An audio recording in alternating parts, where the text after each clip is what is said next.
எல்லோருக்கும் வணக்கம். Aadhira's kitchen YouTube சேனலுக்கு உங்களை அன்போடு வரவேற்கின்றேன். நல்லதை நினைப்போம், நல்லதை நடக்கும்னு சொல்லி இந்த பதிவை நான் ஆரம்பிக்கிறேன். இன்றைக்கான ஆன்மீக தலைப்பு என்னன்னு பார்த்தீங்கன்னா, பணம் கட்டுக்கட்டாய் தானாக உங்கள் வீடு தேடி வரும். வெள்ளிக்கிழமையில் வெற்றிலையில் இதை எழுதி வையுங்கள், கடன் கண்டிப்பாக அடையும் அப்படின்னு தலைப்பு போட்டிருக்கு இல்லைங்களா? அது என்னன்னு பார்க்கலாம். வெள்ளிக்கிழமை அப்படின்னாலே நம்மளுக்கு எல்லாருக்கும் முதல்ல ஞாபகம் வருது என்னென்னா, மற்ற நாட்களில் விளக்கேற்றாதவங்க கூட வெள்ளிக்கிழமையில் வீட்டில் விளக்கேற்றுவாங்க. வெள்ளிக்கிழமை வீட்டில் பூஜை செய்வாங்க. அப்போ அந்த பூஜை செய்யும் பொழுது இந்த சுக்கிரன் ஹோரையில் இதை நீங்கள் செஞ்சாலும் நல்லது. அப்படி இல்லைன்னா இரவு 8 to 9 சுக்கிரன் ஹோரை அந்த நேரத்தில் செஞ்சாலும் நல்லது தான். 6 மணிக்கு மேலே இதை செஞ்சாலும் நீங்கள் விளக்கேற்றுற நேரம், சாமி கும்பிட்ற நேரத்தில் இதை நீங்கள் வெற்றிலையில் இதை மாதிரி எழுதணும். அது என்ன மாதிரி எழுதணுன்றது தான் அதில் ஐதீகம் இருக்குது. நீங்கள் நினைக்கலாம், என்னம்மா இதை மட்டும் எழுதி வச்சுட்டா போதுமா, நமக்கு பணம் பெருகுமா அப்படின்னு நீங்கள் நினைக்கலாம். உழைக்கணும், உழைப்புக்கேற்ற ஊதியம், செய்யும் தொழிலே தெய்வம். யார் ஒருவர் தொழிலுக்கு மரியாதை கொடுக்குறாங்களோ அந்த வீட்டில் பார்த்தீங்கன்னா மகாலட்சுமி அம்சம் அதிகமாக பொருந்தும்.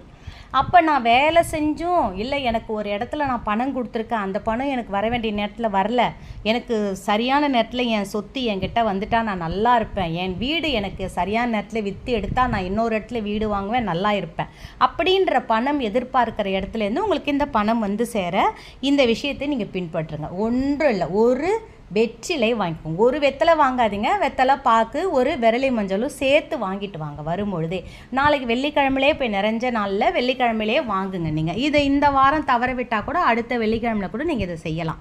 இப்போ என்ன பண்ணணும் பார்த்தீங்கன்னா, குங்குமத்தில் கொஞ்சம் குங்குமம் எடுத்துக்கோங்க, அது கூட கொஞ்சம் மஞ்சளும் போட்டுக்கோங்க. ரெண்டும் சேர்ந்தால் தான் அந்த இடத்துல மங்களகரம். ரெண்டுத்தையும் போட்டுக்கிட்டு அதில் கொஞ்சம் பன்னீரை விட்டுக்கோங்க. இப்போ பூஜை அறையில் விளக்கேற்றி வச்சுட்டு அந்த இடத்துல உக்காந்திக்கோங்க. வெற்றிலை எடுத்துக்கோங்க. அந்த வெற்றிலையில் ஸ்ரீம், எப்படின்னா ஸ்ரீ போட்டு இம் போடணும். நான் அந்த வீடியோவில் அந்த வார்த்தையை நான் போட்டு விடுறேன். ஸ்ரீம் என்ற வார்த்தையை அந்த வெற்றிலையில் நீங்கள் எழுதணும். அதை எழுதிட்டு அதுக்கு மேலே ₹1 நாணயத்தை அது மேலே வச்சு, அதுக்கு மேலே என்ன பண்ணணும் பார்த்தீங்கன்னா, குப்பை மேனி வேர் இருக்கு இல்லைங்களா? குப்பை மேனி செடி எங்கே பார்த்தாலும் முளைச்சி கிடக்கும். நீங்கள் ஒரு நம்பிக்கையோடு அந்த குப்பை மேனி வேற இதை நீங்கள் செய்யும் பொழுது தானாக பணம் உங்கள் வீடை தேடி கட்டுக்கட்டாய் வரும். அந்த வெற்றிலை மேலே ₹1 நாணயத்தை வச்சுட்டு அதுக்கு கூட குப்பை மேனி வேறு. நாளைக்கே இப்போ இந்த செடியை பறிச்சிக்கலாமான்னா பறிச்சிக்கலாம், தவறு கிடையாது. நாளைக்கு காலையில் நீங்கள் இதெல்லாம் ரெடி பண்ணி வச்சுட்டு சாயங்கால நேரத்தில் பண்ணிவிட்டு ஒரு தட்டு எடுத்து அந்த தட்டு மேலே இந்த வெற்றிலையை வச்சு அது மேலே ₹1 நாணயத்தை வச்சு ஒரு பாக்கும் அது கூட ஆட் பண்ணி வைங்க. ரொம்ப நல்லது. பாக்கு கூட சேர்ந்தால் மங்களகரம் அந்த இடத்துல.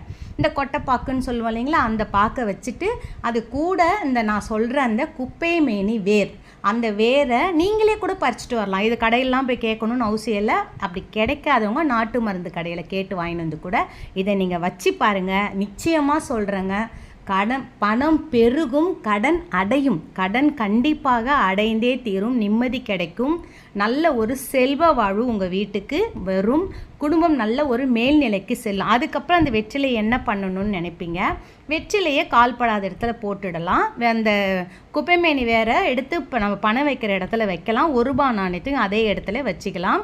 நான் இன்னொரு வீடியோவோட